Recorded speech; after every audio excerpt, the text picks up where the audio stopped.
Boa noite a todos. Quem está entrando nesse horário, a nossa última atividade do 4º Simpósio Internacional de Gestão Portuária. É um evento promovido pela Universidade Federal do Maranhão, especificamente pelo Grupo de Pesquisa LabPortos, ao qual eu sou o professor Sérgio Coutrinho, sou o coordenador do LabPortos, e o evento, o simpósio, foi organizado em parceria com outros professores que fazem parte do LabPortos. O professor Dr. Léo Tadeu Robles, a professora Darliane Ribeiro Cunha, o professor Tadeu Teixeira, entre outras pessoas que ajudaram. O objetivo do simpósio é difundir conhecimentos na fronteira do estado da arte sobre a temática portuária. Todos nós aqui somos apaixonados pelo setor portuário. Vocês, quem teve a oportunidade de acompanhar desde o primeiro dia, tenho certeza que teve uma impressão sistêmica do setor portuário, porque nós tivemos representantes aqui do setor público, da academia, dos terminais privados, das associações de classe. Então, é um evento científico, mas não tem uma característica exclusivamente acadêmica teórica. Tivemos 6 minicursos executados das mais diversas áreas temáticas, 2 visitas técnicas virtuais ao Porto do Itaqui e ao Terminal da Vale, palestras, mesas redondas, e agora, com muito orgulho, chegamos à última palestra do evento, a palestra de encerramento. Após a palestra, nós iremos fazer a divulgação dos melhores artigos científicos e estudos de caso, e nesse momento eu vou apresentar o João Ferreira Neto. Ele é doutor em Engenharia Naval e Oceânica na área de transportes e mestre em Engenharia de Sistemas Logísticos pela Escola Politécnica da Universidade de São Paulo, graduado em Engenharia Naval e Oceânica pela mesma instituição. Desenvolve projetos, pesquisas e estudos nas áreas de logística de transportes, terminais portuários, transporte marítimo e indústria naval. Atualmente leciona no Departamento de Engenharia Naval e Oceânica da Escola Politécnica da USP e coordena o CELIP, Centro de Inovação em Logística e Infraestrutura Portuária, localizado no mesmo departamento. Também é professor na Escola Superior de Engenharia e Gestão, ESEG, ligado ao grupo de etapa de educação. Eu conheço o João já há alguns anos, conheci mais ainda quando eu fui professor, quando eu fiz o doutorado na Universidade de São Paulo, e apesar do vínculo acadêmico que o João tem, ele também tem muita experiência de mercado com consultoria. Então, esses são os motivos pelo qual eu o convidei a ele participar do simpósio. A temática Corredores Verdes e Transportes está relacionada diretamente à temática geral do evento, que é desenvolvimento portuário e sustentabilidade. João, a gente está vendo a sua apresentação, está ok. Léo, você quer fazer alguma fala antes do João começar? Só cumprimentar o João, né, que também eu conheço desde os tempos lá que a gente frequentava o Felipe, corintiano. Boa noite, Léo. Boa noite. Corintiano emérito, assim, sou sofredor, agora não. Mas é um prazer revê-lo, assim. Então, isso é um fato importante, Léo, isso é importante destacar. Apesar de eu estar falando de corredores verdes e estar vestindo verde, eu não sou palmeirense. Eu sabia. Eu confio em você. Ok. Adivinha por que eu não tenho esse mural que o Sérgio usa? Adivinha, Zé? Já seria demais, tá certo. Ok, João, muito obrigado. Pode começar, tá? Tá ok. Bom, primeiramente eu quero agradecer, então, ao professor Sérgio aí pelo convite. É sempre um prazer aí colaborar e participar com o professor Sérgio, aí com o pessoal da Universidade do Maranhão. E eu vim aqui tentar trazer um pouco, né, desse conceito de corredores verdes que está muito atribuído, está muito inserido dentro de um contexto que, como o professor Sérgio já comentou, tem sido muito comentado, muito estudado e, de certa forma, aí, tende a se desenvolver cada vez mais, que é o tema do transporte com sustentabilidade, né? Então, eu vou tentar deixar aí um recado para vocês, no sentido de mostrar que a gente pode, sim, desenvolver atividades de transporte, operações de transporte, buscando também aí as medidas, né? Levando em consideração as medidas que podem colaborar aí com o meio ambiente, com os demais tópicos inseridos na sustentabilidade. Então, eu vou falar um pouco aí sobre o conceito de corredores verdes de transportes de mercadoria, E eu vou tentar trazer também uma aplicação do que seria a classificação de um corredor verde no transporte de soja para exportação. Obviamente que todos nós sabemos aí, trata-se de um assunto, um tema totalmente relevante para a economia do nosso país, ok? Bom, então, assim, o que eu quero dizer é que o recado que precisa ser dado é que a implantação desses corredores verdes, que obviamente eu vou definir daqui a pouco para vocês do que se trata, né? A implantação desses corredores verdes é algo que tende a colaborar muito com o desenvolvimento logístico e o crescimento econômico de forma sustentável, tá? Eu quero também deixar claro, aqui a partir dessa apresentação, a necessidade de nós, profissionais de logística como um todo, levarmos em consideração cada vez mais, darmos a importância necessária ao trabalho com os indicadores, né? Trabalhar com indicadores é muito importante dentro da logística. E vocês deverão perceber ao longo da minha apresentação o quanto eu vou citar os indicadores, o quanto eu vou falar da importância desses indicadores. Minha motivação, a motivação desse tema, desse estudo, ela está relacionada a vários aspectos. Primeiramente, existe uma evolução tecnológica, né, que ao longo dos anos, todos nós sabemos, cada vez mais possibilita um aumento nos fluxos de informações e materiais. A gente sabe aí o desenvolvimento que os transportes, que principalmente o transporte marítimo, pelo qual o transporte marítimo passou ao longo dos últimos, pelo menos das últimas 2, 3 décadas, né, muito em função da evolução tecnológica presenciada nesse período. Então, essa evolução beneficiou as atividades comerciais entre as diversas nações, propiciando aí, desenvolvendo cada vez mais esse transporte marítimo. Uma das consequências principais de tudo isso foi o processo de especialização, que fez com que nós observássemos nos dias de hoje países que focam diretamente em determinados produtos, na produção, na comercialização de determinados produtos, né? E uma outra consequência desse processo de especialização é a crescente importância que é dada aí à logística e o transporte de cargas e mercadorias, ou transporte de grandes quantidades de mercadorias, certo?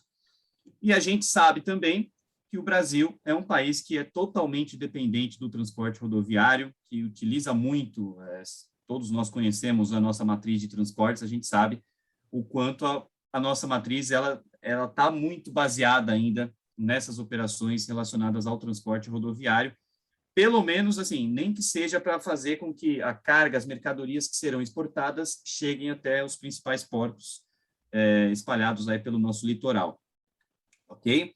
Então, como eu estava dizendo já até, eu costumo até brincar quando estou dando aula com os meus alunos, que eu faço questão de não atualizar esses gráficos com matrizes de transporte, e para deixar bem claro que é algo que se torna aí recorrente, passa ano, entra ano, a gente pouco muda as características dessa matriz de transportes, né? Então, a gente está sempre muito ali próximo dos 60% do total transportado, se utilizando aí do modal rodoviário, né?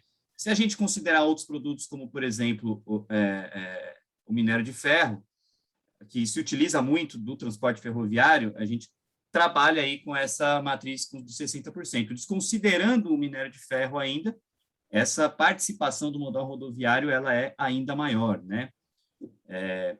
E aí, uma outra motivação, algo que também chama muita atenção, e aí já começando a introduzir o tema do transporte de grãos e de soja, principalmente, é que a gente encontra aí os nossos principais produtores de soja, eles estão localizados no interior do país, ou seja, distantes dos portos. Então, é muito importante que a gente consiga, de certa forma, tentar desenvolver, fazer com que esse transporte desse produto, que é tão importante e que contribui tanto com a nossa balança comercial e que está aí também, depende muito desse transporte até os portos, tentar alternativas, buscar alternativas. Nós sabemos o quanto o modal rodoviário ele não é dos mais, assim, amigos do ambiente, certo? Do meio ambiente. Além do que, todas as vezes que eu olho para o mapa do nosso país, eu também fico me perguntando por que a gente não explora da maneira que poderia o nosso potencial para transporte de cabotagem e também para o transporte hidroviário, né? A gente tem aí uma abundância de rios, uma costa aí em torno de 7 a 8 mil quilômetros, muito também que poderia colaborar aí para o desenvolvimento do transporte aquaviário de grande porte, de grandes volumes, certo? E uma outra motivação para esse estudo, para o conceito, para o desenvolvimento do conceito de corredores verdes e para uma tentativa de adaptação do conceito para uma operação dentro do país, dentro do Brasil, é justamente um modelo criado, desenvolvido em âmbito internacional, mais precisamente na comunidade europeia, né? Então, lá no final da primeira década do século XXI, dos anos 2000 e comecinho da década de 2010, eles estavam estudando, eles estavam desenvolvendo alternativas para criar os corredores verdes, principalmente ali na região da Escandinávia, né, já incluindo também trechos de cabotagem, considerando aí o transporte até a Alemanha, Polônia e assim por diante. Eu tive, inclusive, a oportunidade de estar presencialmente lá em determinado momento para assistir um pouco das operações, para entender um pouco do que eles consideravam como sendo ferramentas que trariam mais sustentabilidade aos transportes. Então, no final das contas, a gente precisa mitigar o problema. O problema é a utilização em massa aí do transporte rodoviário. É um problema que você só consegue melhorar, trabalhar através de intervenções econômicas, intervenções regulatórias, né? Através de planejamento, principalmente. Esse planejamento inclui também investimentos, certo? Sistemas de informação e também o uso de tecnologia, o uso das intervenções tecnológicas. Nesse sentido, a alternativa proposta para melhoria, né, para tornar o sistema de transportes aí, e agora já pensando, vamos pensar, focar um pouco mais nesse transporte de grãos, seriam justamente aí os corredores verdes, ok?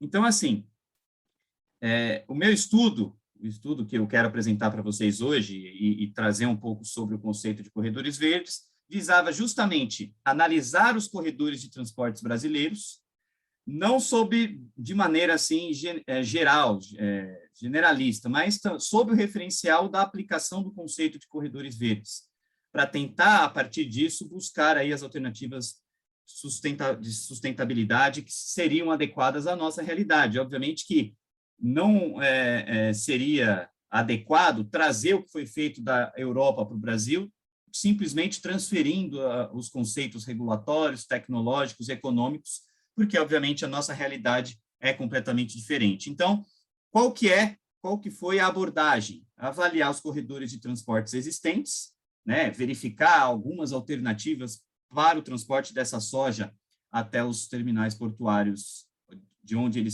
essa soja parte para ser escoada para exportação, né? Avaliar, depois, considerando esses corredores já existentes, o que aconteceria se eu pudesse aplicar algumas tecnologias que foram concebidas, que foram consideradas no manual, né, que eles estabeleceram em âmbito da comunidade europeia para os corredores verdes. Algumas delas, obviamente, a gente nem tem muito como trazer para a nossa realidade, mas pelo menos as mais relevantes, de certa forma, a gente consegue fazer essa transferência. E identificar quais seriam as características mais impactantes na qualidade sustentável aí dos corredores verdes brasileiros, apontando ferramentas com potencial de melhorar os nossos indicadores de desempenho. Então, todo estudo, toda análise, ela se baseia justamente nos tais dos indicadores de desempenho, ok? Bom, mas antes, muitos de vocês podem estar se perguntando, legal, mas o que são corredores de transporte? Existe um conceito por trás? Existe alguma definição? Muitos autores, os quais eu pesquisei ao longo de alguns anos, né, desenvolvendo essa pesquisa, definem de maneiras diferenciadas o que são os corredores de transporte. Então, a gente tem, eu cito nominalmente o Psaraftes, que ele é um autor que tem muita pesquisa nessa área de transporte sustentável, inclusive, talvez ele possa ser considerado, de certa forma, o pai dos corredores verdes, tá? E ele, junto com o Panagakos, Georgios Panagakos, que é um pesquisador grego que atua na Universidade de Copenhague, eles estabelecem, dentre outras coisas, que um corredor de transportes é um corredor que atravessa ao menos 2 ou 3 países diferentes com uma distância maior do que 500 quilômetros entre dois terminais. Mas aí a gente tem que lembrar que eles estão no contexto da comunidade da União Europeia. Lá na Europa, quando você tem distâncias maiores do que 500 quilômetros, obviamente você muitas vezes se estende na fronteira entre dois países, né? Você passa de um país para o outro. Aqui no Brasil, 500 quilômetros é a distância de São Paulo ao Rio de Janeiro. A gente está falando de um país que tem dimensões continentais. Então, obviamente que essa definição de corredor de transportes, ela tem aí, merece, requer alguma adaptação para que a gente traga para a realidade brasileira, certo? Outros autores, como Bazaras et al., por exemplo, dizem que um corredor de transporte é um sistema concreto de transporte em condições técnicas, organizacionais e legais de permitir o uso da rede logística, né, da rede considerada. Essa é uma definição importante porque a gente tende a focar muito, quando a gente fala de transporte, na operação, sendo que, obviamente, a operação ela é resultado de um conjunto de condições e premissas relacionadas às condições técnicas, organizacionais, regulamentação, né, aspectos legais e tudo mais, que, de certa forma, direcionam as características operacionais dessas atividades. Então, assim, é algo que precisa muito ser bem observado para a gente não se esquecer que tudo isso gera consequências nas atividades de transporte. Dentre outras definições também, né? E aí eu queria também destacar o fato de que, ainda segundo o Psaraftes, os KPIs, né, os Key Performance Indicators, ou os indicadores de desempenho, eles são importantes para que a gente consiga monitorar os aspectos relacionados a esses corredores de transportes, seja aí a partir dos aspectos ambientais, técnicos, econômicos, sociais, enfim. A gente precisa expandir a nossa visão quando a gente olha um corredor de transporte para fora da caixinha operacional, né? As atividades de transportes têm um impacto significativo não só financeiro na vida do país, por exemplo, né, na economia do país, como tem um impacto social na vida das pessoas, né? O uso tão, de certa forma, exagerado do modal rodoviário que acontece no Brasil impacta na vida das pessoas, causando congestionamentos, aumentando a probabilidade de acidentes, enfim, são aspectos que precisam ser observados. Então, mas basicamente um corredor seria aí uma travessia de grandes distâncias, considerando o transporte de grandes quantidades de produtos, né, para possibilitar esse escoamento da maneira mais adequada possível. E é importante também a gente citar que, no conceito de corredor, trabalhar com multimodalidade é fundamental, tá? Quando você consegue absorver o melhor de cada modal, o potencial que cada modal de transportes tem e de que maneira o modal de transporte pode influenciar positivamente nos aspectos sustentáveis, a gente parte para o uso da multimodalidade. E esse é um dos recados que já precisam ficar bem claros aí para a gente. Então, assim, os corredores de transporte são corredores que contam com operações multimodais, trabalham a partir da concentração de cargas de mercadorias e operam aí sobre grandes distâncias, ok? Eu vou passar um pouco aqui os próximos slides, porque eu acho que vocês já têm falado bastante sobre sustentabilidade, né? Basicamente, assim, o que eu queria só mostrar é o aumento, a importância, como tem crescido a importância, né, das pesquisas com sustentabilidade, através até de uma simples pesquisa no Google ou em algum portal, no caso aqui o Scopus, né, que é um portal de pesquisas acadêmicas, através do termo sustentabilidade, a gente observa aí o aumento exponencial, né, das pesquisas que giram em torno do tema desse assunto ao longo dos últimos anos. Então, é algo que realmente tem crescido muito, é algo que tem chamado muita atenção, é algo que está direcionando grande parte dos estudos que são desenvolvidos aí, principalmente na parte aí das atividades de transportes e tudo mais, né? Lembrando que sustentabilidade não é a gente falar apenas do meio ambiente, né? A gente tem o triple bottom line, é o tripé que está relacionado aí às operações sustentáveis, que relata, que nos traz aí a necessidade de darem uma importância não só aos aspectos relacionados ao meio ambiente, mas também aos aspectos sociais e econômicos, tá? E dentro das atividades que ocorrem em uma cadeia de suprimentos, a gente não pode esquecer de citar as atividades de transportes como fundamentais, já assim, para garantir o funcionamento de uma cadeia de suprimentos, a gente, obviamente, precisa ter as atividades de transporte. E para que essas atividades sejam sustentáveis, é fundamental que a gente consiga atuar também junto aí às atividades de transporte. Até porque a gente pode imaginar o quanto as atividades de transportes, cada vez mais, elas têm um impacto, conforme aumentam os volumes transportados, conforme a gente aumenta aí as demandas, né, em função de diversas variáveis, aumentando as atividades de transporte, obviamente que se aumenta também o impacto, principalmente aí com as emissões, com a poluição da atmosfera e assim por diante, ok? Então, tá aí só para a gente destacar, né, essa definição de sustentabilidade, que ela é muito importante. Um outro ponto importante também é que algumas pesquisas relatam, já desde o começo da década de 2010, que as atividades de transporte elas se tornaram as atividades que mais consomem energia e, consequentemente, mais colaboram aí com as emissões de CO2, por exemplo. Até começo do século XXI e tudo mais, a gente tinha aí um impacto muito grande da indústria, da atividade industrial.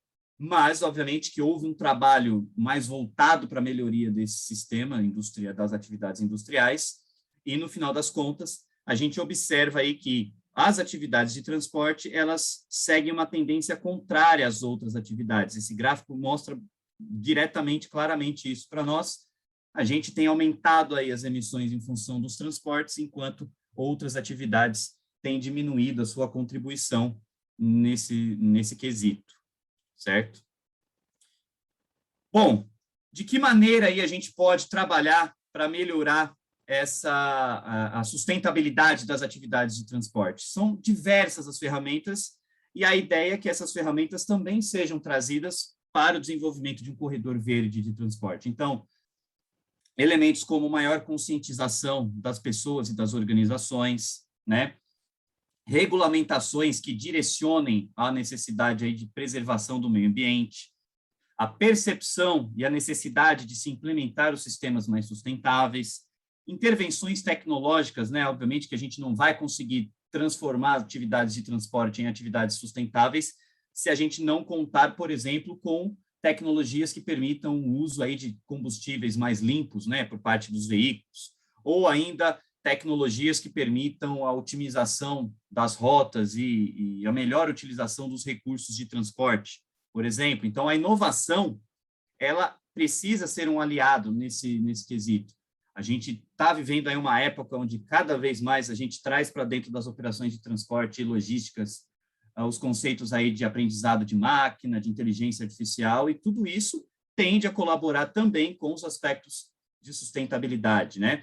Quando eu falo que dentro de um terminal portuário, por exemplo, eu posso implementar um mecanismo, um sistema que, através de inteligência artificial, eu consigo gerenciar melhor os meus estoques, o meu sistema de armazenagem, obviamente que isso tende a trazer mais eficiência para os equipamentos portuários que ali estão sendo utilizados, consumindo menos energia, preservando mais o meio ambiente, certo? Dentre outros fatores, né? Por exemplo, também a questão da multimodalidade, a integração entre os modais é fundamental, porque a gente, como eu já disse, consegue usar de maneira muito mais substancial o potencial que alguns modais têm de trazer atividades mais sustentáveis aliadas, associadas à economia de escala, e assim por diante, certo? Então, enfim, são aí elementos que a gente já conhece muito bem, mas que precisam ser levados de maneira mais objetiva, não só pelos governos, pelo poder público e etc., mas também pelas organizações, pelo poder privado, pelos investidores e assim por diante, tá?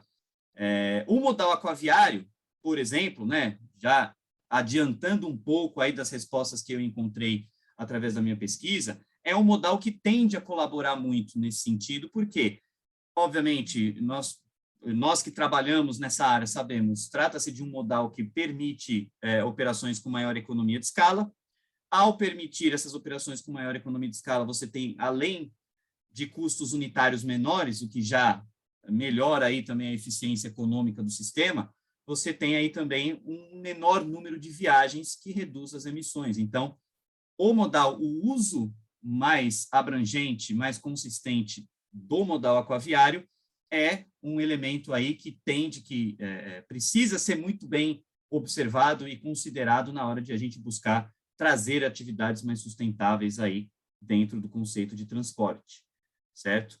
Além, é claro, também, já comentei aqui das tecnologias sustentáveis, como, por exemplo, combustíveis mais limpos, como, por exemplo, otimização de velocidade, otimização aí recursos que possibilitem aí melhoria de tráfego, melhor preparação, melhor qualificação de motoristas do nível de serviço das operações, sistemas de armazenagem de energia a partir de frenagens, por exemplo, e assim por diante, ok? O ambiente regulatório também é importante nesse contexto, porque muitas vezes trabalhar de maneira sustentável requer investimentos. E, em função disso, é muito difícil. Muitas empresas, muitos operadores logísticos fogem um pouco de ter que trabalhar com essas operações sustentáveis que dependem de investimentos. Muitas dessas empresas, desses operadores, só focam nesse tipo de operação, só focam nesse tipo de abordagem quando estão diante de um ambiente regulatório que as obriga a fazer isso. Por isso que é fundamental, certo? Então, de certa forma, também a gente não pode considerar excessos de leis e regulamentações que tornam o sistema mais complexo. Essas regulamentações, elas precisam ser objetivas, né? Aspectos burocráticos, por exemplo, tendem a, ao invés de melhorar o sistema como um todo, trazer contrapartidas, certo? Contrapartidas, por exemplo, econômicas, inclusive. E temos que lembrar que sustentabilidade não deve descartar, não deve desconsiderar a importância de você trabalhar eficientemente também com o aspecto econômico. Mas a gente sabe que um ambiente regulatório bem construído, com enfoque bastante direcionado e objetivo, pode trazer muitas vantagens, né? E aí são diversas as técnicas, as ferramentas que podem ser utilizadas. Por exemplo, as próprias taxas portuárias verdes, né? Que, de certa forma, aí trazem vantagens, benefícios econômicos para aqueles terminais ou operadores que atuam no sentido de melhorar a sustentabilidade das suas operações. As concessões, elas são importantes também nesse aspecto, porque aumentando a eficiência, um investidor, ele vai exigir um aumento de eficiência. Geralmente, esse aumento de eficiência, ele vem acompanhado também de melhor aproveitamento energético e, portanto, também aí de uma melhor responsabilidade ambiental. Hoje, inclusive, muitos terminais portuários têm direcionado as suas operações para as operações sustentáveis, até alguns portos se denominando os portos verdes, né, os green ports. Você tem até algumas certificações que são utilizadas nesse sentido, no sentido de buscar aí atestar que um determinado terminal portuário ele opera sob condições aí de respeito ao meio ambiente, de operações sustentáveis. E aí, nesse contexto todo, então, só para organizar as ideias, a gente entendeu, de certa forma, a importância que a atividade de transporte tem nas atividades atuais.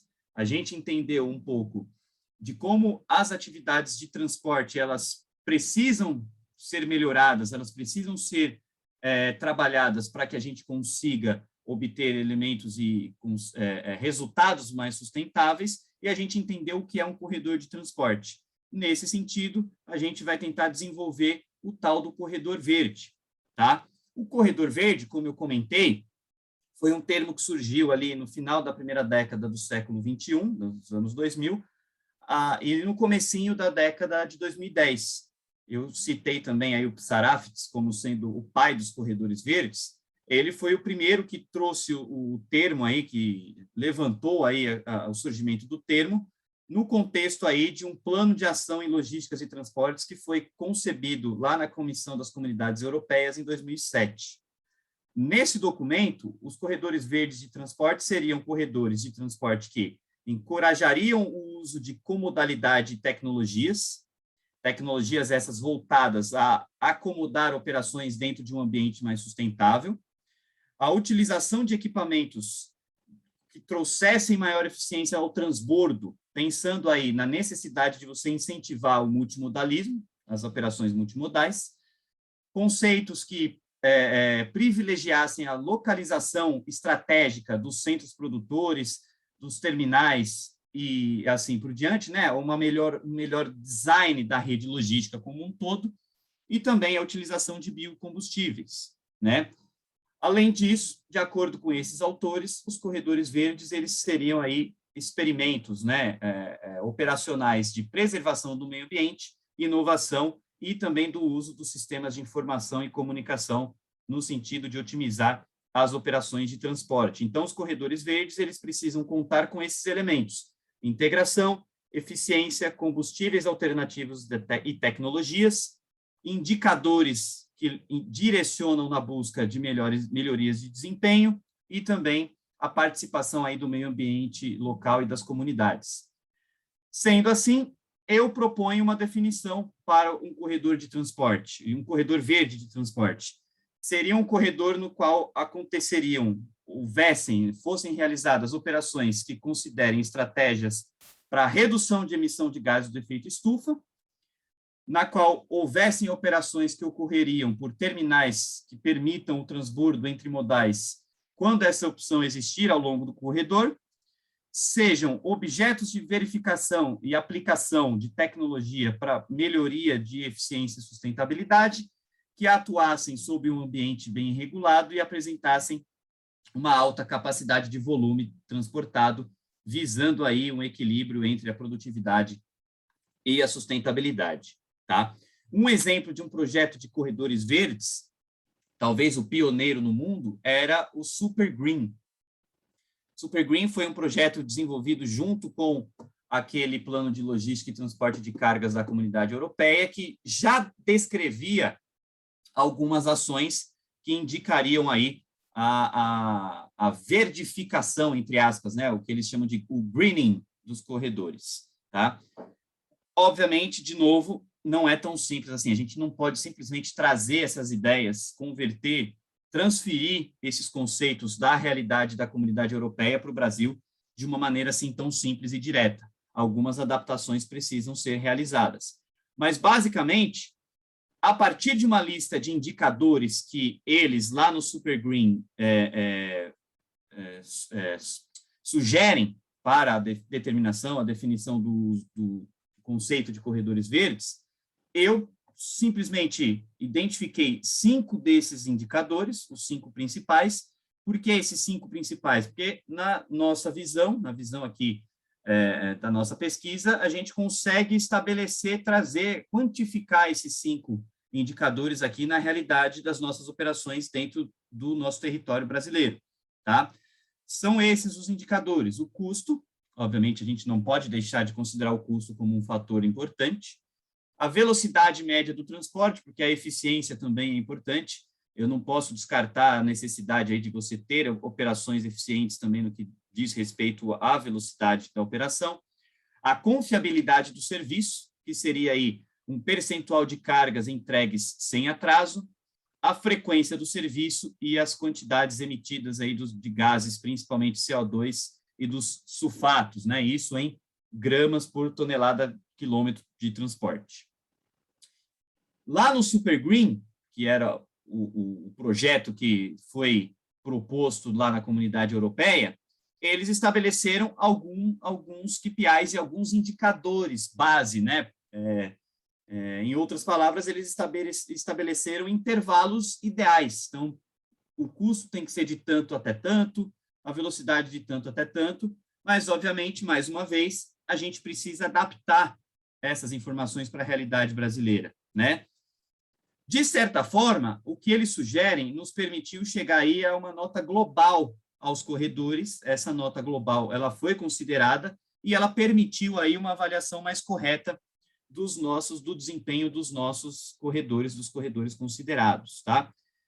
Além disso, eles propuseram, dentro desse projeto do Super Green, 202 tecnologias essas que, segundo os pesquisadores, teriam muito como colaborar com a verdificação dos corredores de transporte, né?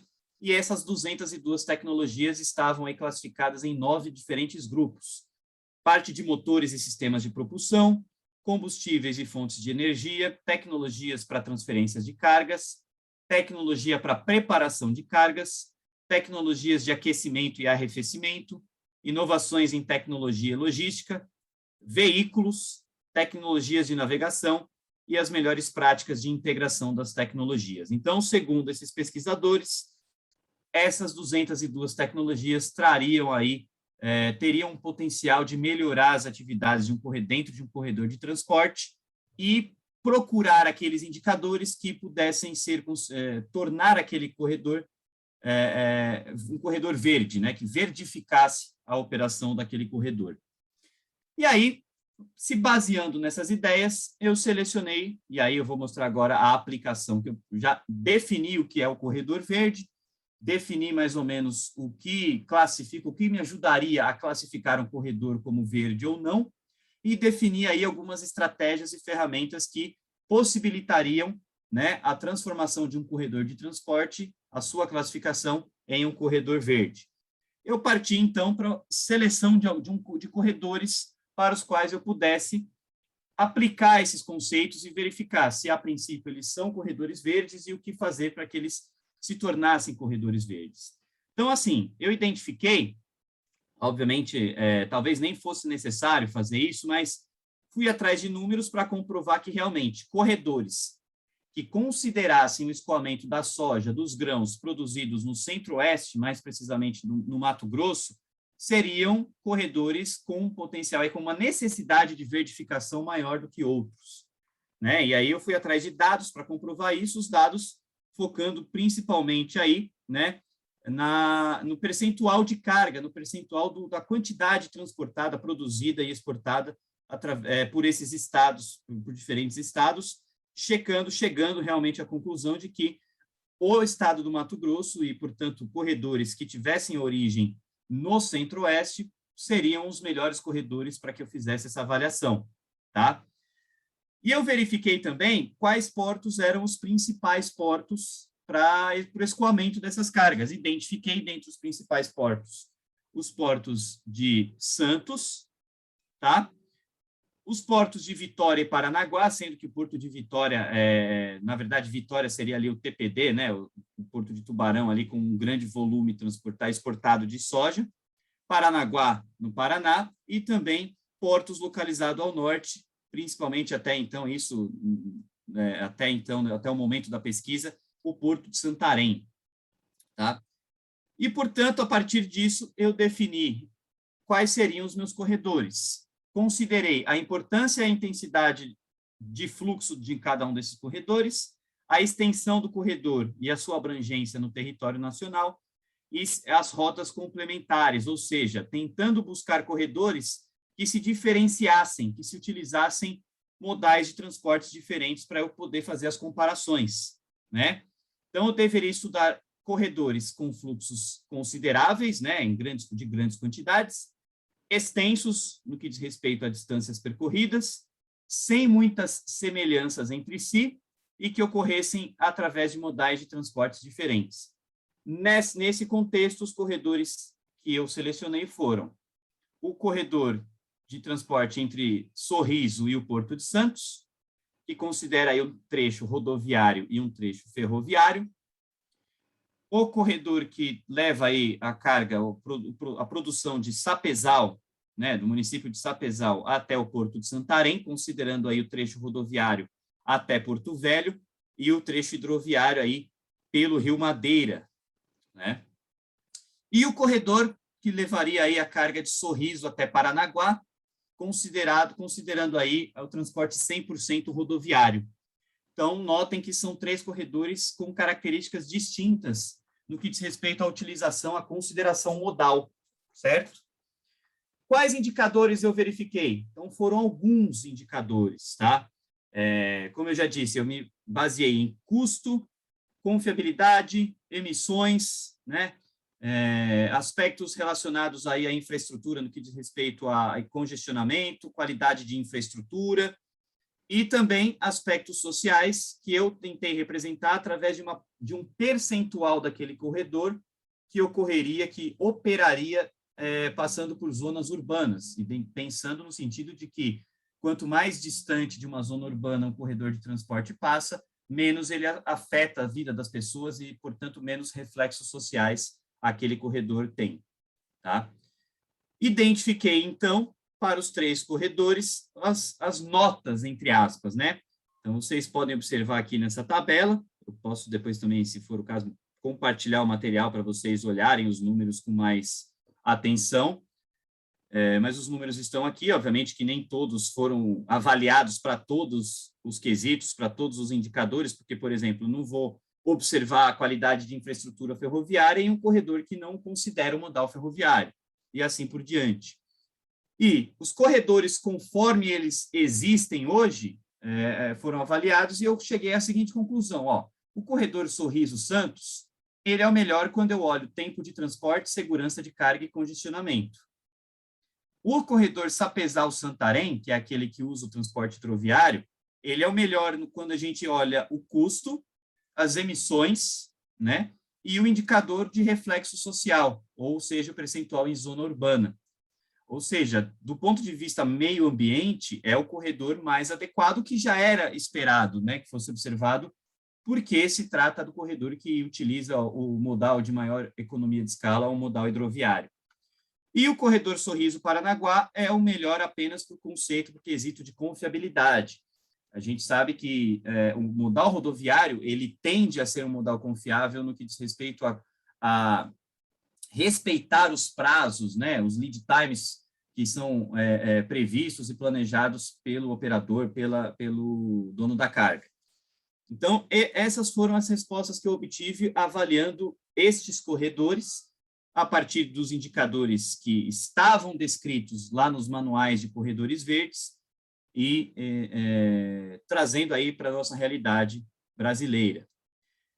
Na sequência, eu busquei aplicar algumas tecnologias que permitissem aí a verdificação dos corredores. Então, como eu disse, o projeto Super Green, ele já considerava aí algumas estratégias para buscar melhorias efetivas desses indicadores, né?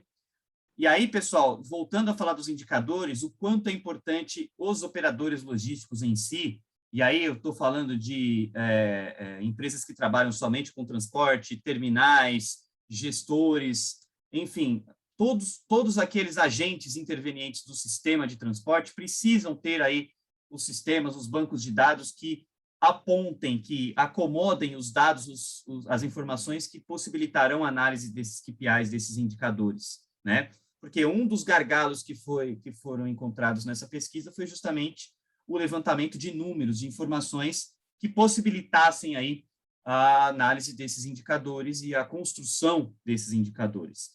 Algumas estratégias que melhorariam esses KPIs seriam estratégias aí voltadas para o uso de tecnologia e assim por diante, foram aplicadas agora.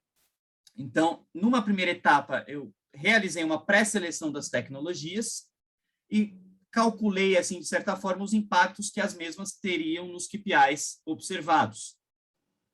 Numa segunda etapa, para cada um dos casos selecionados, eu escolheria as tecnologias mais relevantes para calcular o impacto total no corredor a partir desses benchmarks apresentados. Que benchmarks são esses? Lá no Super Green, eles relatavam, no estudo de corredores verdes, estava lá dizendo, ó, tal tecnologia tem um potencial de melhoria de tanto a tanto, valores percentuais, absolutos, enfim, cada KPI tinha ali um indicador de melhoria, mas é como se fosse um manual de quais melhorias poderiam ser obtidas. E aí eu avaliei 11 tecnologias. Peguei as 202 e selecionei 11, né? Sistema de redução de escape, observando o modal hidroviário, utilização de gás de combustível mais limpo, pensando no multimodalismo, pensando também no multimodalismo, unidades de carga e descarga automática, né? Eficiência das transferências modais, sistemas de barcaças oceânicas, unidades de carregamento intermodal, recuperação de energia de frenagem, armazenando essa energia a bordo, isso aqui principalmente para o modal ferroviário, a utilização de caminhões híbridos, melhoria de arrasto aerodinâmico e pneus de baixa resistência, todos esses três aqui aplicados ao modal rodoviário, e, finalmente, a otimização aí da velocidade através da rota no modal hidroviário. Então, essas foram, aí, além de um sistema chamado EREX, que é um sistema também de otimização do modal ferroviário. E essas ferramentas foram aplicadas aos 3 corredores. Claro que nem todas elas poderiam ser aplicadas a todos os corredores, né? Você tem aquela tecnologia que melhora o sistema hidroviário, não vai ser aplicada para o modal ferroviário. Mas a gente conseguiu aplicar essas tecnologias e tentar identificar os percentuais de melhoria que seriam obtidos. Então, por exemplo, no corredor Sorriso-Santos, que é aquele misto de rodovia com ferrovia, eu teria algumas melhorias. No corredor Sapezal-Santarém, que é o corredor rodoviário e hidroviário, eu também teria algumas melhorias. E também no corredor Sorriso-Paranaguá, que é o corredor 100% rodoviário, eu também obteria algumas melhorias. O importante, no final das contas, é que o quanto eu conseguiria melhorar os 3 corredores. E a gente observa, né, que com a aplicação dessas tecnologias, né, que são os dados apresentados nessa última coluna da minha tabela, a gente tem aí alguns valores que chamam a atenção, né? Então, por exemplo, no caso do corredor que considera a hidrovia, você tem aí, né, um custo absoluto de transporte muito menor do que os outros, né, pensando aí em reais por tonelada. Você tem elementos aí, por exemplo, as emissões também significativamente menores.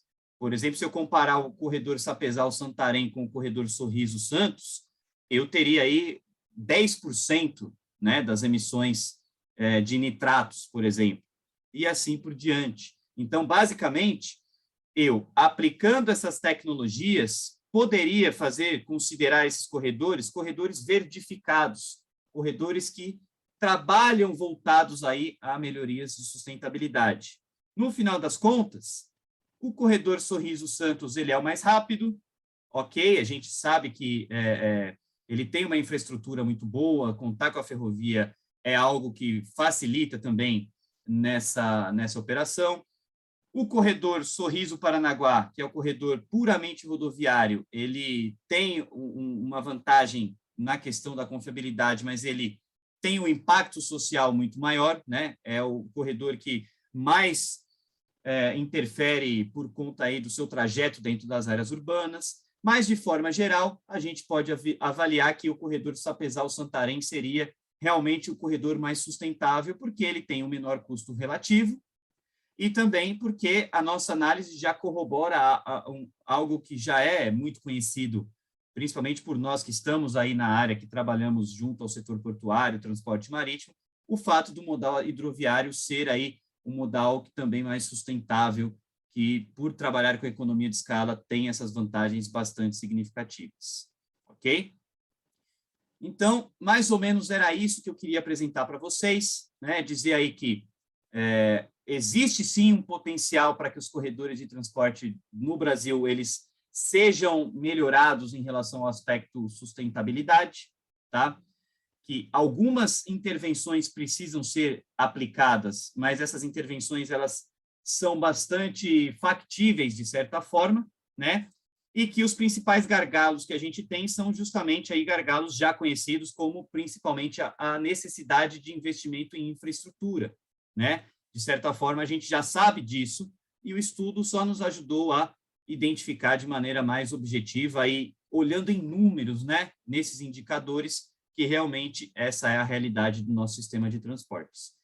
Queria agradecer a atenção de todos vocês, me desculpar porque eu tentei correr até um pouco, espero que não tenha atrapalhado aí na explicação, mas acabei passando um pouco, o conteúdo era bastante extenso, mas acho que espero que, se vocês tiverem dúvidas, eu estou aqui agora à disposição para tentar saná-las da melhor maneira possível. E muito obrigado. Ok, João, parabéns pela sua apresentação. Eu conheço o seu trabalho, sabia que você tinha muito conteúdo para apresentar mesmo. Então, foi muito enriquecedor. A gente vai tentar fazer uns 10 minutos de interação para ir até as 20 horas, é como está a programação. Eu vou começar aqui, eu tenho uma primeira provocação para você, né? Eu entendi os seus critérios e a metodologia que foi datada na sua pesquisa. Dos 3 corredores que você analisou, primeiro eu vou falar como maranhense, né? Eu senti falta de um corredor envolvendo o Complexo Portuário do Maranhão. Nós estamos passando por um processo aqui de expansão do sistema portuário do Maranhão com 2 novos terminais, né? Sim. Tanto a expansão dos portos já existentes, com 2 novos terminais. Essa semana teve um grande anúncio, né, que a Cosan comprou uma participação societária no Porto São Luís e tende a avançar a implantação desse novo terminal. E o terminal portuário de Alcântara, que você já conhece também o projeto, tem uma grande possibilidade. 2 características chamam a atenção para o Complexo Portuário do Maranhão para a instalação de corredores verdes de transporte, né? Primeiro, é a profundidade, que é maior do que esses corredores que você analisou nessa pesquisa. Eu sei que ela foi em um outro momento, né? E o acesso ferroviário. Então, por exemplo, Santarém não tem ferrovia, né? Então, como que você analisa a possibilidade de outros corredores de transporte, especificamente para o Complexo Portuário do Maranhão? Porque, para concluir o raciocínio, quando o Eliezer Batista, né, programou o corredor logístico da Vale, envolvendo Minas no Pará e o terminal no Maranhão, era para alavancar a vantagem competitiva, um dos motivos, alavancar a vantagem competitiva da economia de escala do transporte marítimo. Então, o que se comenta, o que se está analisando cada vez mais, divulgando, é justamente aplicar a mesma lógica para o agronegócio, né? Como que você analisa essa questão? Eu acho que, assim, uma pontuação que precisa ser, um destaque que precisa ser feito é que essa pesquisa já tem aí, assim, os corredores foram observados aí há 2, 3 anos, pelo menos, cenário no qual a gente não tinha tantas perspectivas voltadas para essas possibilidades de corredores como a gente tem hoje. E você está coberto de razão, Sérgio, porque, assim, existe uma visão, os olhares estão voltados para o Arco Norte, né? A navegação hidroviária no Arco Norte. Inclusive, tem aí, eu acho que todos vocês, inclusive, já deve ter sido citado em alguma outra apresentação e tudo mais, a questão da licitação da concessão que se aproxima aí da Ferrogrão, né? E aí você escoar a produção do Centro-Oeste pela Ferrogrão até o sistema hidroviário do Arco Norte, se utilizando aí não só do Rio Madeira, mas também do Tapajós, e estendendo esses corredores até os portos do Maranhão, se utilizando inclusive da própria ferrovia Carajás, são corredores que têm um potencial assim de verdificação do sistema muito grandes, né? Eu acho até que, assim, uma das pesquisas que eu tenho feito aqui junto com os alunos, alguns pesquisadores, pessoal que está fazendo TCC, até mestrandos e tudo mais, é justamente para atualizar essa pesquisa no sentido de verificar e fazer as comparações desses potenciais novos corredores. O quanto a utilização do Arco Norte, das hidrovias do Arco Norte, vão trazer, assim, melhorias para o sistema como um todo, principalmente no aspecto econômico e ambiental. E o Maranhão tem um papel fundamental nisso, porque os portos, aí, a região, ela já tem vantagens naturais muito, muito significativas, no sentido de que você já tem ali profundidades adequadas, você já tem capacidade de recepção de navios de grande porte, sem muitos investimentos, coisas que outros terminais, por exemplo, em Vila do Conde, né, ou até mesmo o próprio terminal de Itacoatiara não possuem com essas condições, né? E utilizar-se desses recursos naturais e da aptidão, né, que os terminais que o litoral maranhense já oferece para esse tipo de operação tende assim, com certeza, a trazer vantagens competitivas muito significativas e também tornar esses corredores, pensando na soja especificamente, né, nos grãos, em opções, assim, talvez as mais verdes possíveis dentro do contexto de corredores aqui no Brasil, né? Assim, eu vejo isso como algo que a gente precisa. Eu tenho trabalhado em pesquisas aí, não só pesquisas, mas também com alguns projetos voltados também para o setor privado de viabilidade dos corredores aí, utilizando-se do Arco Verde para o transporte de grãos, e eu vejo que o potencial de crescimento desse sistema de transporte e consequente verdificação do sistema de transporte brasileiro de grãos também tende a ser muito alavancado nessa direção. Okay. Léo, eu já ia passar a palavra para você, que eu sei que você não ia deixar de fazer uma pergunta. Fique à vontade. Certo. Então, João, primeiramente, parabéns pelo trabalho. Acho que estava muito bem feito, detalhado e bastante criterioso, né? Eu, como Obrigado, Léo. sou da área, fui economista e agora administrador, eu fico pensando, é uma ideia muito importante, muito interessante, mas a questão é a seguinte, who is going to bail the cat? Quem é que vai ser o responsável por esse corredor verde? Como é que ele vai ser avaliado e como é que ele vai ser categorizado, como vai ser certificado?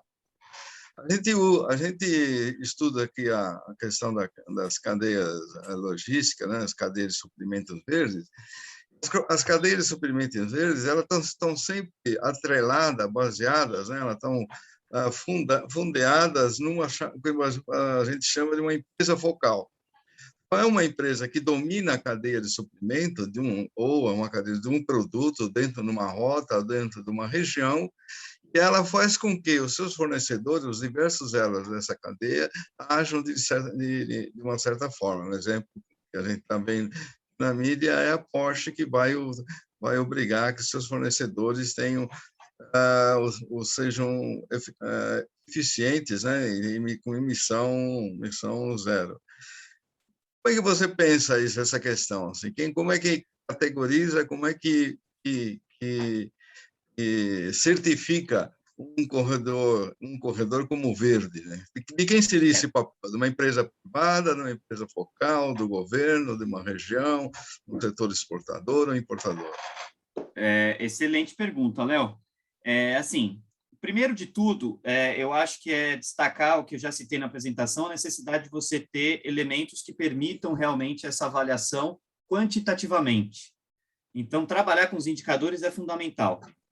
As empresas, os operadores, os gestores, as organizações que dependem da logística e tudo mais, têm se movimentado nesse sentido, porque elas perceberam que visualizar os indicadores e trabalhar, responder com o menor tempo de resposta possível à variação desses indicadores é fundamental. Tanto é que o uso dos dashboards tem crescido assustadoramente aí nessas empresas, né, nos mais diversos setores dentro da logística, e também os recursos aí de inteligência artificial que pegam, observam essa variabilidade de indicadores e já buscam elementos, soluções para melhorar esses indicadores no sentido de melhoria e eficiência da operação, também tem crescido bastante. Então, esse primeiro passo eu vejo como promissor. O estabelecimento de indicadores e números para a gente avaliar o sistema como um todo, eu vejo como algo que a gente está caminhando e que deve se desenvolver bem. Assim, as empresas se preocupam agora com o apontamento de dados, o que é fundamental. Dito isso, eu acho que assim, o ambiente regulatório é importante, portanto, o poder público tem o seu papel em relação a isso, né? Seja porque talvez o poder público vai ser o elemento que talvez defina algumas diretrizes para esses indicadores, seja porque o poder público vai ser quem estabeleça as regras, ou, entre aspas, aí, as punições para quem não se encaixasse dentro desses indicadores, mas eu acho que esse ambiente regulatório é fundamental. E, por fim, as empresas têm se preocupado cada vez mais com a imagem, nesse sentido de serem empresas reconhecidamente responsáveis sociais, né, com responsabilidade social. Essa é uma das vantagens aí que a gente tem do crescimento de uso das redes sociais. As pessoas, elas têm exercido maior poder de fiscalização, as críticas dos clientes, dos consumidores, da sociedade como um todo, têm sido mais relevantes, mais observadas pelas empresas. E, obviamente, que um marketing voltado para isso também tem crescido bastante. Então, as empresas, por conta própria, muitas vezes, elas já começaram, né? Tanto é que você mesmo citou, a gente tem muitas empresas voltando aí, trabalhando com as cadeias sustentáveis, as cadeias verdes, porque elas têm se preocupado com esse tipo de situação. Então, a partir do momento em que você estabelece um ambiente regulatório adequado e você diz, empresas, por favor, operem de maneira sustentável, essas empresas elas vão investir. Eu acho que vai acabar sendo um fator de competitividade, né? Ninguém vai querer ficar para trás. Então, até por isso, algumas empresas já têm se preocupado em ir atrás, por exemplo, de certificações, né? Agências certificadoras que atestem, essa empresa trabalha, é amiga do meio ambiente, é uma empresa sustentável. Esse tipo de ação tem crescido, eu acho que o caminho é esse. Viu, João? Só para a gente discutir um pouco, não sei se é o seguinte, eu acho que o ambiente regulatório ele é importante, mas ele já existe. Então, existe toda uma regulamentação, toda uma legislação... É bagunçado, né? Só é bagunçado. Com relação à conduta. Mas será que é bagunçado? Se você não tem uma lei básica, que é a lei da balança, que é controlada e que é obedecida, imagina o resto. Exato. Do ponto de vista de uma empresa líder ou empresa focal, dependendo do nome que você tem, a regulação dela é simples assim, ou você pode fazer de qualquer jeito, desde que você faça exatamente do jeito que eu estou falando. Sim, sim. E se você não fizer, a punição não é simples, eu não compro de você, eu compro de outro. Então, a gente tem... O mercado se autorregula. É o poder de barganha, né? Por isso que ela chama empresa líder ou empresa focal. O poder de barganha que ela tem no mercado comprador faz com que o fornecedor, o produtor, ele venha acatar isso e realmente eu acho que a indicação de um corredor verde, né, de um tratamento, eu apoio muito mais na mão do mercado, né? Como aliás, ele já está na mão do mercado, do que numa regulação. A regulação já existe, né? Já existe indicadores de emissão, indicadores e a própria forma de transporte, de transbordo, né? Tem punições bastante significativas, tanto do ponto de vista legal como do ponto de vista de mercado. Mas concordo, eu acho que sim, existe a regulação, mas como eu disse, na minha visão, existem muitos pontos a se melhorar ali no sentido de você uniformizar algumas regras, né? Isso. A própria questão das emissões, se você for pesquisar, você não vai encontrar de maneira tão objetiva quais são os targets, né? Os objetivos que os operadores precisam atingir nos próximos anos. Então, eu acho que, além do que, uma publicidade em cima dessas regras também é fundamental, né? A gente precisa também tornar isso público. Ok. Léo, deixa eu privilegiar uma pergunta de uma participante, a Rita Costa. Ela pergunta: o transporte de cabotagem seria uma opção na utilização do corredor verde? Eu tinha visto a pergunta da Rita e que bom que eu vou poder responder, porque foi uma pergunta muito interessante. Rita, não só pode, como é fundamental, dependendo do sistema, do tipo de produção, do produto que eu estiver escoando, tá? Lá na Europa, como eu comentei, eu pude observar algumas operações em loco e tudo mais, e as operações que eu assisti, elas se baseiam no uso da cabotagem. Não apenas de uma cabotagem como a gente conhece aqui no Brasil, mas uma cabotagem que eles chamam de cabotagem rápida, né? De cabotagem super rápida, que se baseia aí, assim, um veículo que leva a carga até o porto para cabotagem, não fica 20 minutos lá dentro e já descarrega a carga para dentro da embarcação, quando não, o próprio caminhão, a carreta carregada, embarca e faz o transporte de cabotagem junto com aquela embarcação. Então, assim, a cabotagem é elemento fundamental. Se eu estiver pensando em produtos, em bens de consumo, por exemplo, que são fabricados, vamos pensar a Zona Franca de Manaus, por exemplo. Claro, a Zona Franca de Manaus não é um exemplo tão bom, porque grande parte do que é lá produzido já é escoado por cabotagem, né? Mas você pensar em algum sistema de produção que hoje se utiliza muito do modal rodoviário e migrar essa produção, esse transporte para cabotagem, é algo que com certeza verdificaria o corredor, tornaria o corredor um corredor mais sustentável. O problema é que nós todos conhecemos, sabemos as limitações, os gargalos que a cabotagem no Brasil enfrenta, né? Então, assim, tornar a cabotagem mais atrativa, mais utilizável, né? Aumentar a participação da cabotagem nas nossas atividades de transporte, com certeza seria uma ferramenta de vertificação dos corredores de transporte fundamental aí e precisa muito ser bem observado. Ok. João, vamos encerrar aqui a sua parte. Com muito orgulho, eu agradeço a sua contribuição. Tirou o seu tempo para compartilhar o seu conhecimento aqui conosco, para o desenvolvimento aqui do nosso simpósio, e estamos fechando com chave de ouro, tá? Eu que agradeço. Para dar suas últimas palavras de encerramento. Não, eu quero realmente agradecer mais uma vez pelo convite, agradecer pela participação num evento aí tão importante. É um prazer colaborar com vocês aí do Maranhão, da Universidade Federal do Maranhão, e sempre que precisarem, podem contar comigo que eu tento colaborar de alguma maneira. Ok. Muito obrigado, João. Obrigado, João. Valeu. Obrigado, Léo. Ainda não desliguem a nossa transmissão. Nós João, temos vai, Corinthians! Sempre! Deu para perceber, né? Qual time qual foi o critério? Corinthians também. Ele vem com essa conversa que foi colega no doutorado, não sei o quê, porque não, é corintiano. Mano, velho. É isso aí. Mano. É nóis. É nóis. Ok. Gente, nós estamos agora com os professores Léo Tadeu Robles e a professora Daliane Ribeiro Cunha, que trabalhamos em conjunto aqui na organização do simpósio. Nós vamos fazer agora o encerramento e também a divulgação dos melhores trabalhos, dos melhores artigos científicos e estudos de casos apresentados no evento. O professor Tadeu Gomes Tancheiro também trabalhou, mas não pode estar aqui presente nesse momento.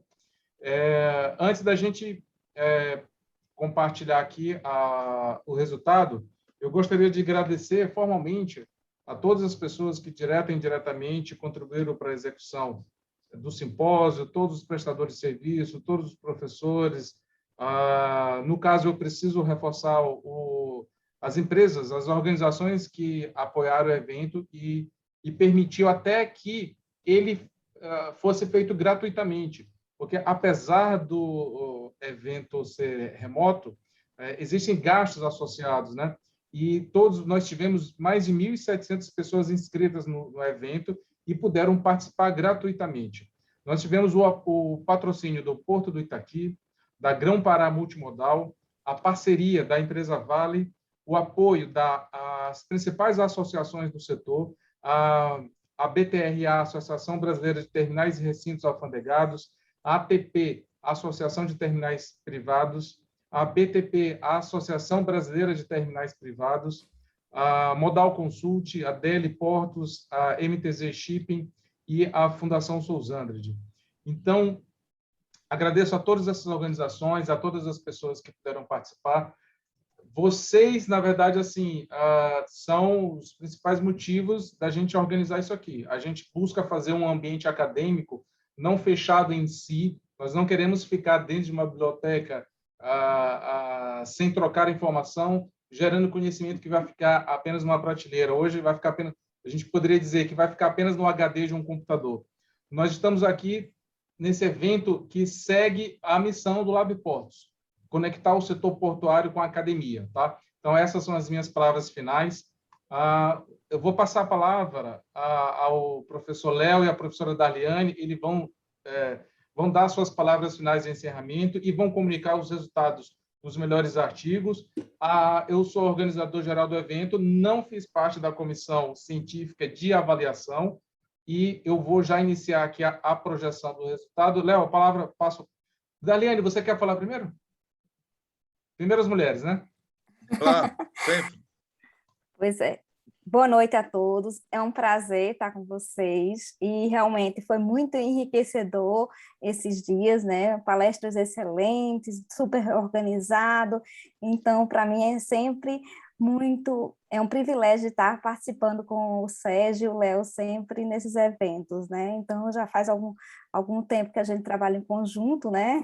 Mais de 10 anos, e a gente sempre tenta trazer realmente, como o Sérgio falou, essa conexão das empresas com a universidade. Passa a palavra para o professor Léo. Então, eu agradeço muito a oportunidade, né? Porque quando a gente faz o que gosta, né, e faz com pessoas que a gente se é solidário, né? E é um prazer, é sempre um prazer renovado, né?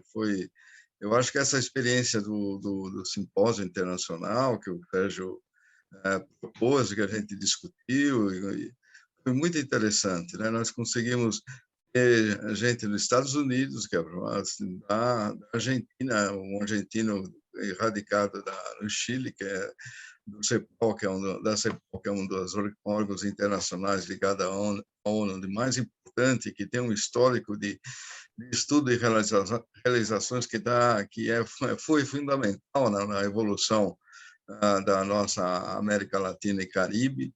Tivemos uma professora, Ana Casaca, né, minha companheira, que eu tive o prazer de trabalhar junto na tradução do livro do Martin Stofford, que é sempre bom revê-la. Tivemos discussão de empresários, de executivos, tanto da área privada como na área pública, e eu acho que, Sérgio, você conseguiu fazer com que houvesse uma ligação efetiva entre a academia e o setor, e o executivo e a prática, né? Acho que eu agradeço também a oportunidade aos patrocinadores, né, que possibilitaram o simpósio. E quando o Sérgio me falou que ia fazer internacional, eu achei que era mais uma loucura de um louco, né? Mas no fim ele deu certo, né? O Sérgio é uma pessoa empreendedora, né? E ela é da chamada imaginação criadora, né? Então o Sérgio está de parabéns, é muito bom trabalhar com ele, além de ser uma pessoa muito amiga e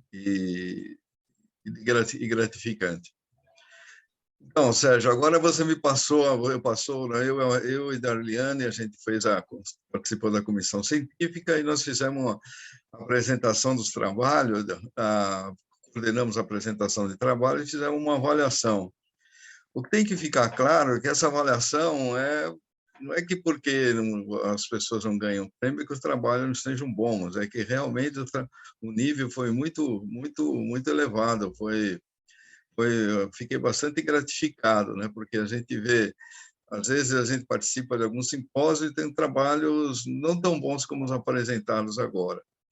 O que a gente fez foi dividir esses trabalhos em duas categorias: a categoria de estudo de caso e a categoria de artigo científico.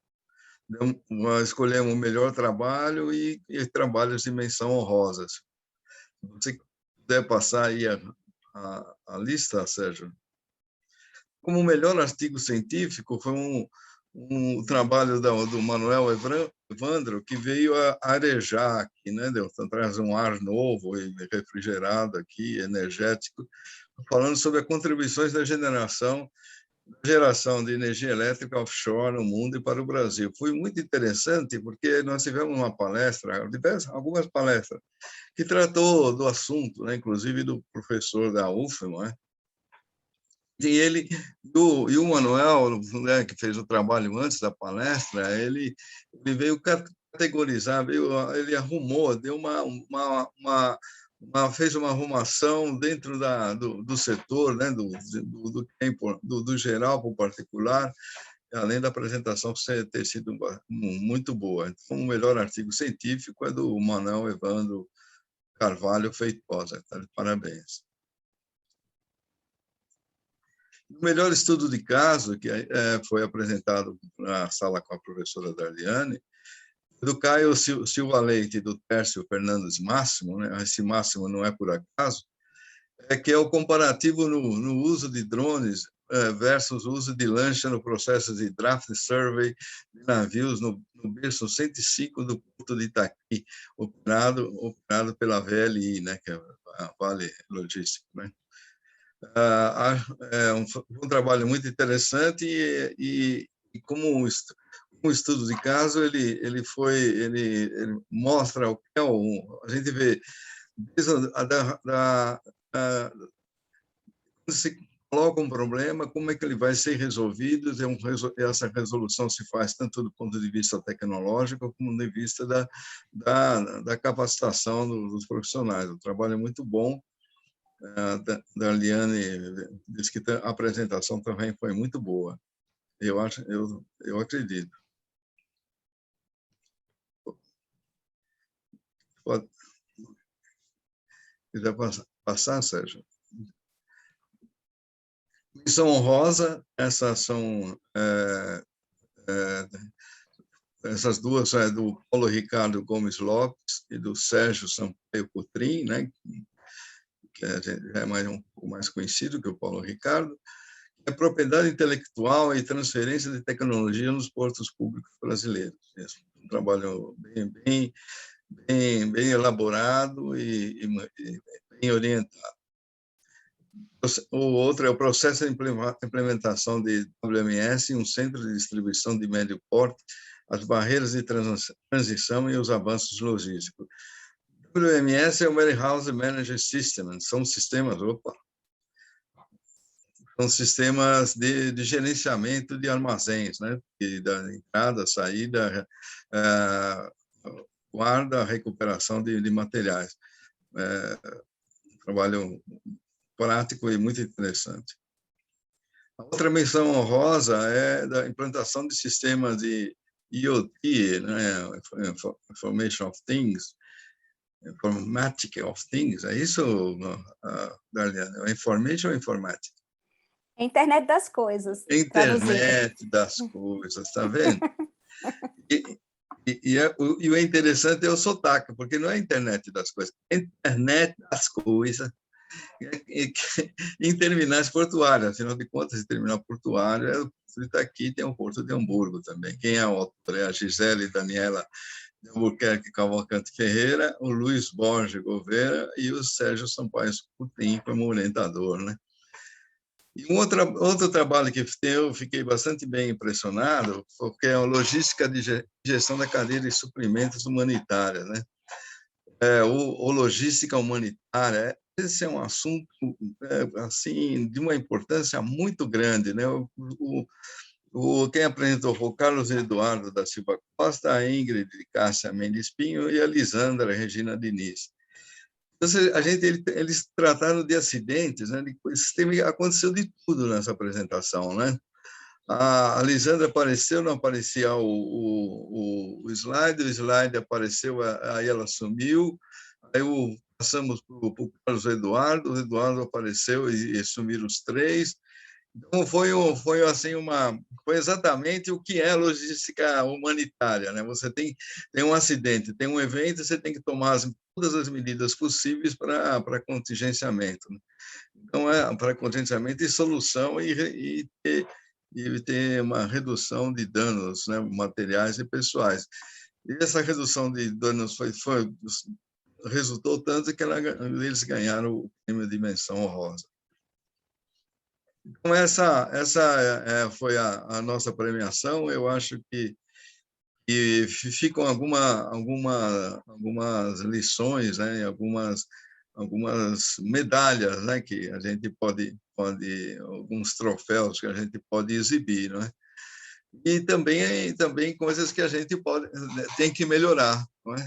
Então Eu acho que um resumo, assim, do meu ponto de vista, é que o simpósio foi exitoso, eu acho, sim. Modéstia às favas, né? Porque eu brinco que modéstia é uma falsa virtude que deve ser praticada com muita parcimônia. Modéstia às favas, nós fomos muito bons nessa, e acho que conseguimos, mais uma vez, um marco na história da academia, na ligação com o setor portuário, que é um setor que o estudo e pesquisa é tão disperso e tão ainda incipiente e insuficiente para a importância que o setor tem para a economia brasileira e para o desenvolvimento econômico, social e ambiental do nosso país. Okay, obrigado Léo. a todos. Ok, Léo, muito obrigado aí pelo seu fechamento, né? E agradeço as suas palavras. Esse tipo de evento a gente não consegue fazer sozinho, a gente precisa da parceria das pessoas, das organizações. E, para concluir, vou fazer um resumo para vocês. Nós tivemos, ao longo desses 3 dias, 10 palestras, 2 mesas redondas, 2 visitas técnicas, 3 sessões temáticas internacionais, 6 minicursos, 7 sessões de apresentação de artigos científicos, tá? Então, agradeço o apoio de todos vocês e nós vamos encerrar aqui o 4º Simpósio Internacional de Gestão Portuária até o próximo ano, se Deus quiser.